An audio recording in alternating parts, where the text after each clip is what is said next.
Hello and welcome to my room of doom.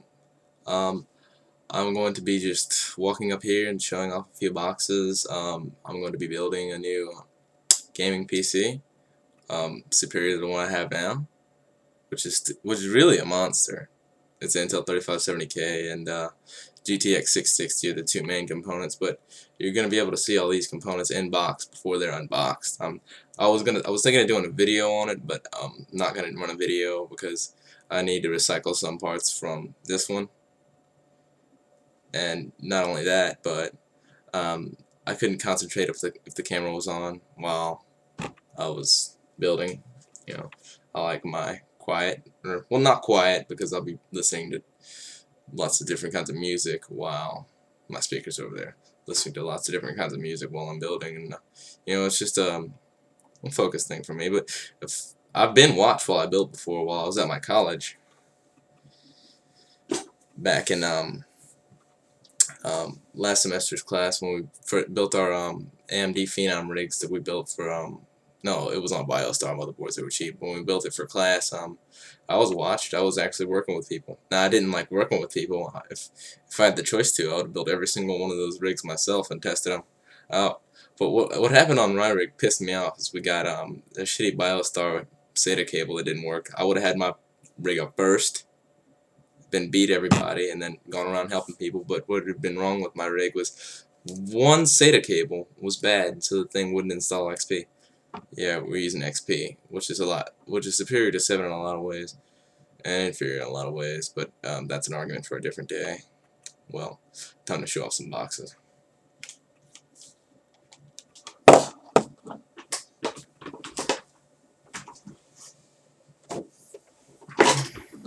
Here we have the Creative Rage Tactic 3D headset, 80 bucks. I heard some bad reviews about the G35 after half a year, so I'm like, well, this one looks pretty nice.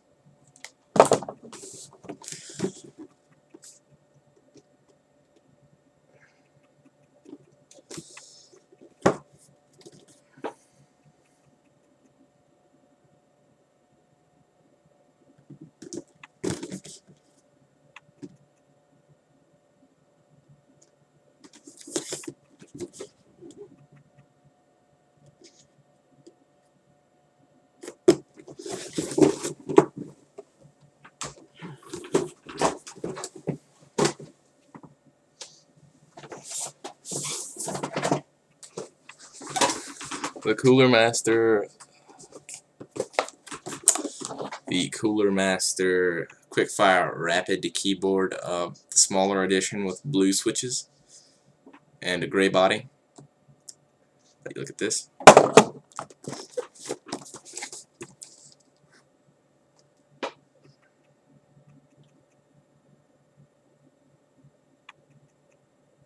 Soon.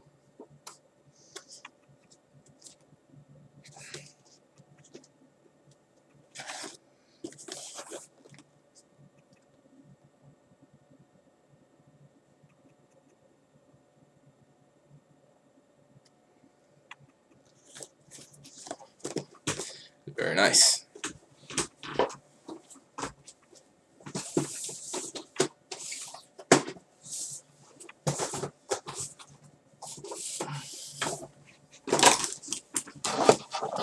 The Cooler Master Quickfire Rapid Mechanical Gaming Keyboard, full-size black edition with very, well, Cherry MX red mechanical switches.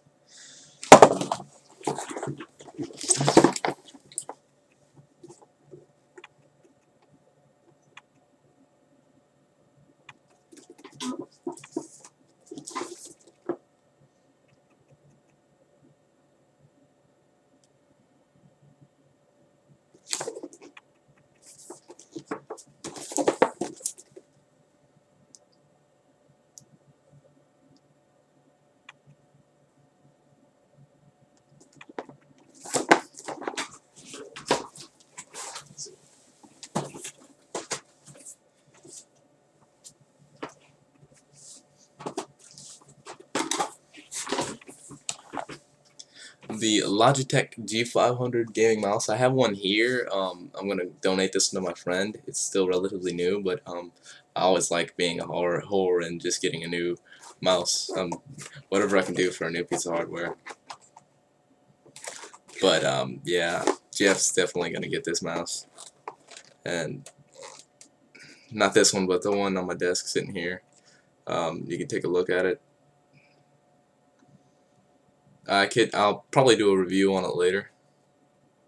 Maybe. Depends on if the Sabertooth and 3820 are going to work well together, but that's a different time.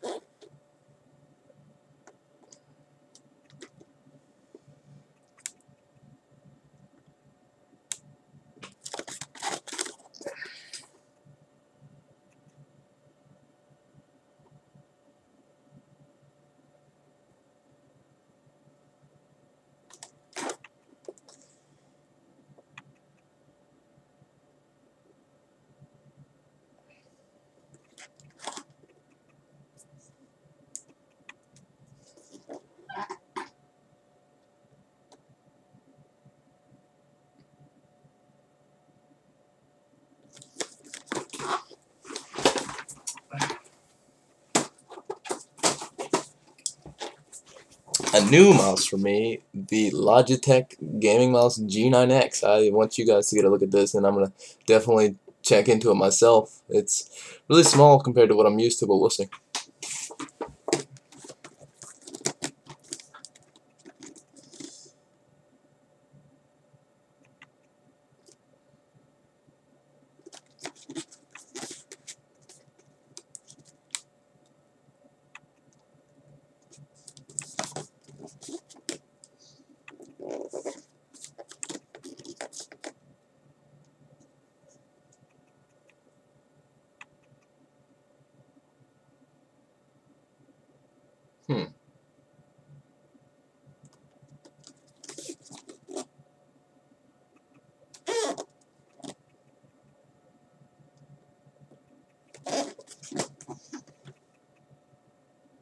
Okay.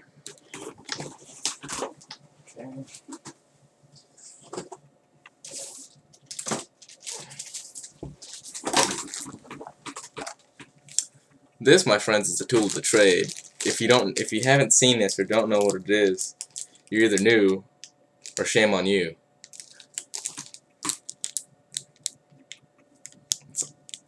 We have the ArtiClean Thermal Surface Purifier with the blue top and the thermal material remover. Basically, this cleans the hell out of your CPU with a lot less elbow grease than rubbing alcohol or isopropyl alcohol, and it gets your CPU really clean, like shinier than factory. And as far as I've used it, CPUs work fine after, so X to recommend, X button pressed. And of course the thermal grease, because you can't build without that. I mean, why would you want these two without this bundled with it? I mean, it's just great. You know, and $12 on Amazon, I think yes. And it's shipped the very, I selected free Super Saver shipping from Amazon, and it's shipped the very next day. So I am a firm believer in Amazon, and I am a firm believer in the Arctic Silver Company. ArtiClean, Arctic Silver, whoever. This is just great.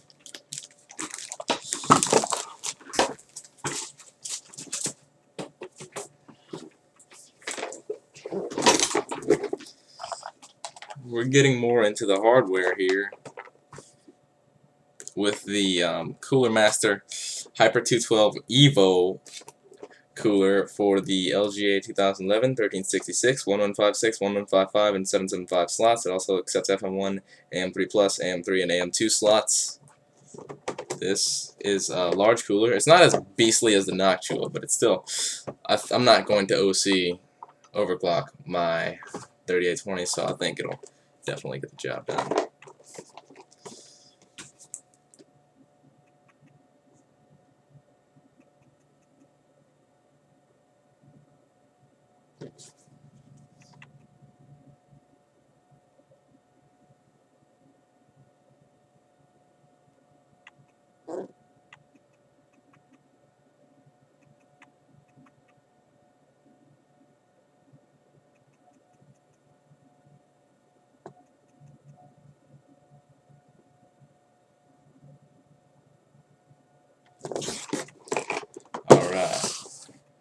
Oh wait, I need to see the back. I didn't even look at the back myself there.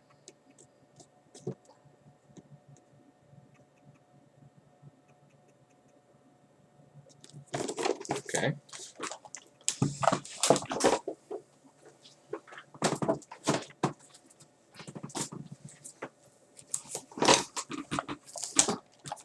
Here's the monster.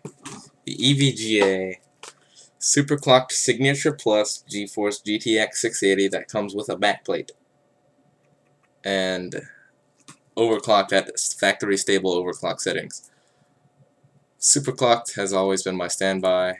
The only card that my only card I ever got that I only got 2 cards that weren't superclocked, and those were low-end cards.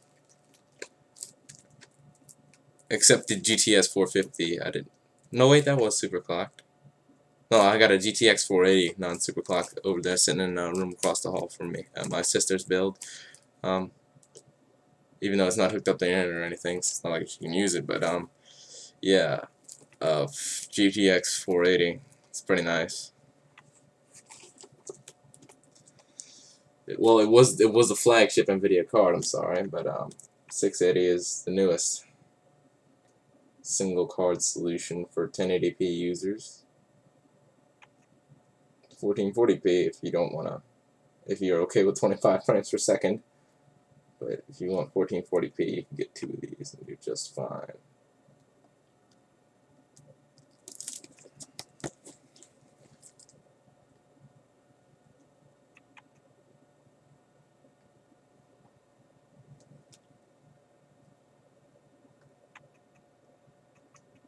Damn it, EVGA, why you shine so much? Ugh.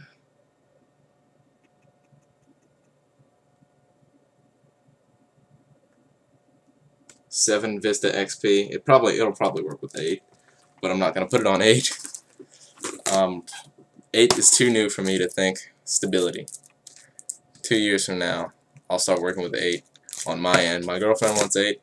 I'm gonna give her 8. If it doesn't work, I'll have a 7 disc on hand myself. But that is a video for another day as well. Okay. Guys have seen pretty much everything. Front of the box. Once again, Superclock Plus signature, EVGA #1. Oh god, it's #1. It's the best video card.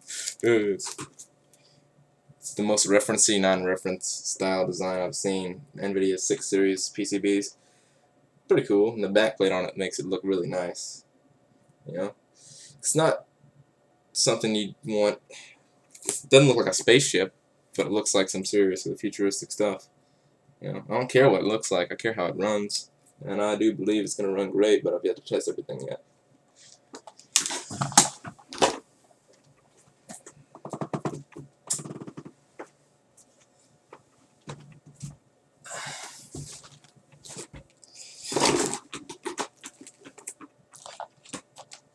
The Corsair TX 850 watt power supply.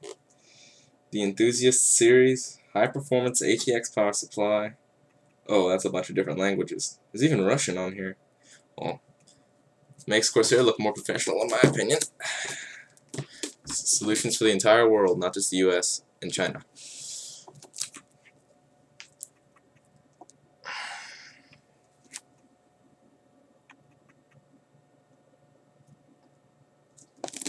I gotta strip this plastic off of it. This has always gotten me. Blue back plug, let's see what you got. Oh yeah, son. Oh yeah. Did the damage.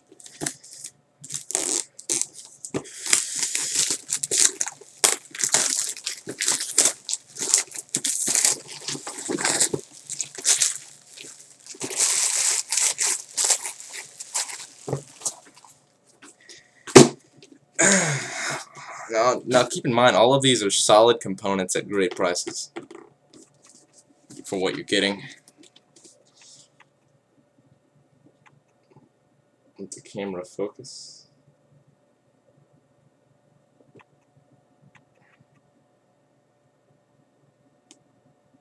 Alright. Looks like Enthusiast series. Same thing on the other side. The back shows a few things off. Don't care about as long as it runs like it says it runs in the reviews online, etc. Not that I trust 100% in reviews, you know, I always do my research, but Corsair as a company is great for me, and I have the older one in the other room is a TX850, the older edition, and that ran absolutely wonderful with the 480 and the other Intel CPU, the older quad-core Q9650, I believe. And those were power hogs that heated up a lot, so. And it still works amazingly. I just moved on since then. But yeah, TX850.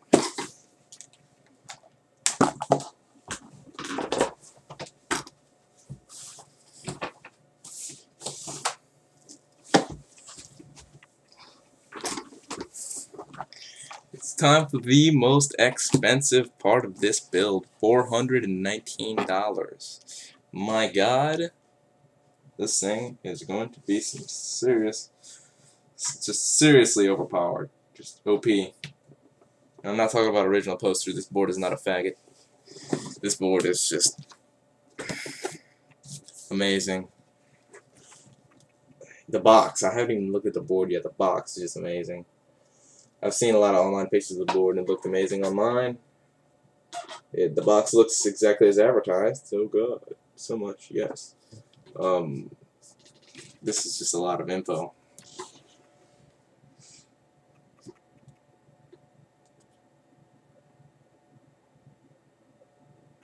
Oh man. And the board's a little bit heavy. It probably comes with a lot of stuff. It's a lot heavier than the P8Z77 VLX that I have in my current rig. But always Asus boards for me. No Gigabyte. I'm getting my girlfriend an MSI board that has all 5-star reviews. No one's ever reviewed it. You know, an MSI. My buddy's got an MSI board, runs great, you know. I like to stay in my comfort zone when it comes to PC components, but by God, that MSI board has nothing but 5-star reviews. My friend has an MSI board, so MSI seems like a pretty good company, so I'll buy. Plus the price is the best. It's all 5-star reviews, and it's still got 4 DIMM slots for it, so I can run my girlfriend's full 8 GBs of RAM. But I need more GBs. But that's an inside joke we have at the college. But I'll continue talking about that in another video if I ever do it. This is where I put my other videos, if I had any. Steam message? Are you kidding me? Steam message.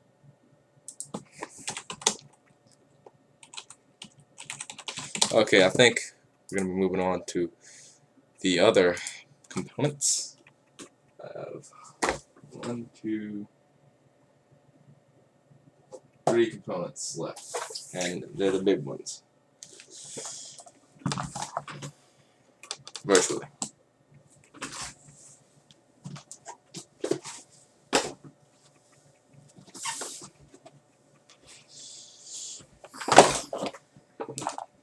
We'll start off with the 16 gigabytes of 1333 MHz DDR3 RAM by Corsair. I already have bought this, and I'm just going to pair it up on the Sabertooth with its crazy 8-DIMM design to put 8 DIMMs on it and have, yes, 32 gigabytes of DDR3 1333 MHz memory. It's XMS3. It's overclockable. I have no interest in overclocking. Your RAM doesn't need to go faster than 1333. Your RAM really doesn't need to go faster than 800. That's what I had on the older one with the 480 on DDR, back when it was DDR2 dominating it.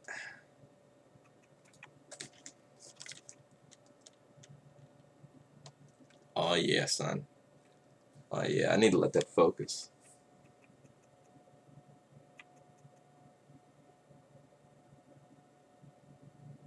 Alright. And then the Intel Core i7-3820.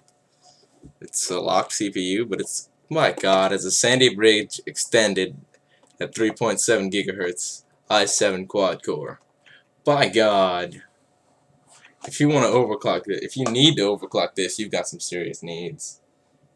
You know, I'm not dissing people that overclock. I respect people that overclock because they're cutting edge. They're going for it. But I just don't feel a need to OC this past 3.6 gigahertz. It's a bloody quad. And it's huge. Don't let you see that too much. They got little lines on there. I don't know if they're, you know, proof of sale or not. Or proof of sale on that side. You don't need to be seeing that. But i7 3820 LGA 2011. Yes, yes.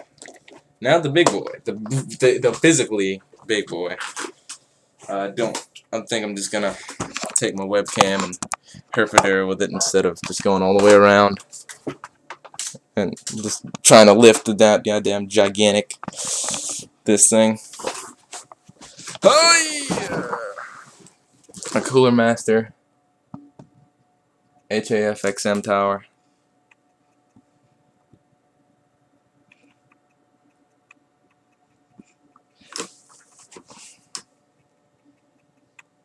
Yeah, see, it's got the options, good options for cable management.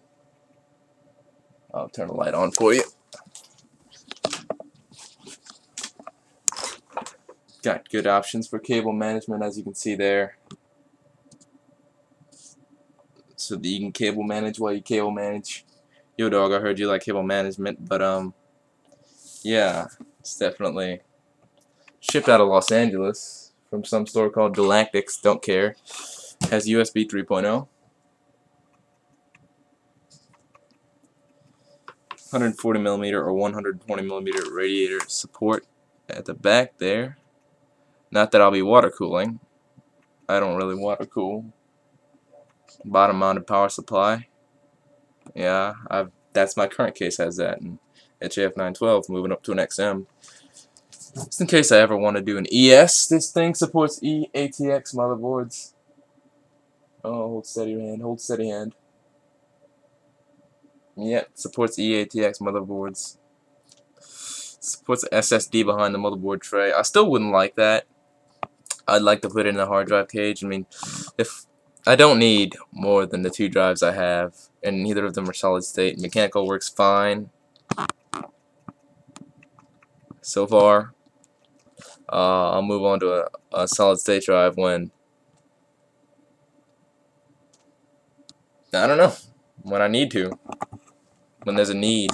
If I don't feel a need for something, I don't buy into it. Gotta run this all kinds of ways to get it back to where it was. I'm not going to show you the size of that HAF XM. This video is already 23 minutes long, and I'm really eager to get building, as you can probably tell. I will see if this Sabertooth works with this 3820 and this, you know, RAM and everything, and I will definitely get back to you guys with the pictures, at least the pictures, or maybe a video of what the case looks like when I am done. I think it has a window on it. I'm not sure. Don't really care for a window. I'll just open it and take a picture, because fuck. But yeah. Well, that has been all my boxes. I will see you guys when this is built.